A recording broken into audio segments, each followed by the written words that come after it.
నేను ఒకటే అడుగుతున్నా, నేను వచ్చేటప్పుడు 2-3 ప్రెస్ మీట్లు చూసా, జగన్మోహన్ రెడ్డి వస్తున్నాడు, అరే ఇప్పుడు అయ్యాం రా అయ్యా, నువ్వు వద్దని చెప్పట్లేదు, రాజకీయం చేయమాక. నీ హయాంలో సుమారు కొన్ని వందల మందికి అత్యాచారాలు జరిగినాయి. నీ సొంత కాన్స్టిట్యున్సీ పులివెందుల కాన్స్టిట్యున్సీలోనే నాగమ్మ ఒక ఆవిడని చంపేస్తే, అతి క్రూరంగా చంపేస్తే మేమందరం వెళ్తే ఆ రోజు మా మీద అట్రాసిటీ కేసులు పెట్టావు. ఈ రోజు వరకు దాని అతిగతి లేదు. నీ సొంత నియోజకవర్గం, నువ్వు వింటున్న ఇంటి దగ్గరలోనే ఒక వెంకటరెడ్డి అనే ఒక అమ్మాయిని సామూహిక అత్యాచారం చేస్తే ఈ రోజు వరకు పట్టుకునే దాఖలాలు కనిపించలేదు 5 సంవత్సరాలు. మీకు తెలుసా, మహిళా కమిషన్ కి సీఎం అప్పుడు జగన్మోహన్ రెడ్డి, మాజీ సీఎం జగన్మోహన్ రెడ్డి గారికి నేను ఒక బుక్లెట్ ఇచ్చామండి.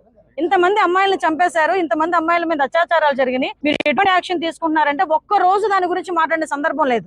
ఈ రోజు కావాలని ఇక్కడ రాజకీయం చేయడానికి, ఆ పాపం ఆ పిల్ల అత్యాచారం జరగలేదు, నా పిల్లకి మామూలుగా చనిపోయింది, అతి క్రూరంగా చంపేశారని ఆ తల్లిదండ్రులు బాధపడతా ఉంటే, లేదు అత్యాచారం జరిపి చంపేశారు అంటే ఈ రకంగా వాళ్ళు అది కూడా రాజకీయం చేయడానికి చూస్తున్నారు. కేవలం రాజకీయాలకి, చావుల్ని కూడా రాజకీయాలకు ఉపయోగించుకునే పరిస్థితి వైఎస్ఆర్సీపీలో ఉంది తప్పించి అంతకు మించి ఏమీ లేదు. అందుకే నేను అప్పీల్ పెడుతున్నా, ప్రజలకు అప్పీల్ పెడుతున్నా, మైనార్టీ సోదరులకు అప్పీల్ పెడుతున్నా, మీరందరూ కూడా ఒకసారి ఆలోచించండి. సంఘటన జరిగిన తర్వాత ఎంత తొందరగా రియాక్ట్ అయ్యారో పోలీసులు కూడా. 12 బృందాలు ఏర్పాటు చేయడమే కాదు, క్లూస్ టీమ్స్ దగ్గర నుంచి, డాగ్ స్క్వాడ్ దగ్గర నుంచి, టవర్ డంప్ దగ్గర నుంచి ప్రతి ఒక్క ఆస్పెక్ట్, ఏ ఒక్క చిన్న అవకాశాన్ని కూడా వదలకుండా వితిన్ డేస్ లోనే ఈ రోజు నిందితులను పట్టుకొని ఈ రోజు అరెస్ట్ చేసే పరిస్థితి కనిపించిందంటే అది చంద్రబాబు నాయుడు గారి గవర్నమెంట్ అంటే, అది ఎన్డీఏ గవర్నమెంట్ అంటే.